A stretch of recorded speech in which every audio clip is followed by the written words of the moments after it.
ఉదయం 5 గంటలకు మాకు 100 డయల్ వచ్చింది. ఒక లోకల్ పర్సన్ కాల్ చేసిండు. ఒక కారు లోపట చెరలో ఉన్నది. దాంట్లో 5గురు వ్యక్తులు ఉంటే 4 అబ్బాయిలు, ఒక అమ్మాయి.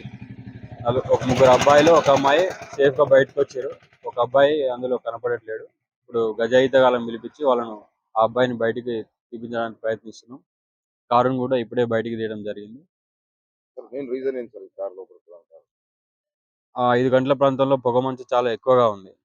ఏమైనా వెహికల్ వచ్చి ఢీ కొట్టిందా, లేకపోతే వాళ్ళే ఎక్కువ స్పీడ్లో పోయి ఇట్లా చెరలోకి పోయారో ఇంకా తెలియదు. దాన్ని ఇప్పుడే చూస్తున్నాం. కారుకైతే 2 సైడ్ల డ్యామేజ్ అయ్యింది. ఏదైనా వెహికల్ ఢీ కొన్నదా, లేకపోతే వీళ్ళే స్పీడ్‌లా పొగమంచు కనపడక చెరలోకి పోయారనేది ఇప్పుడు తెలుసుకోవాలి మనం. అతని పేరు గుణ.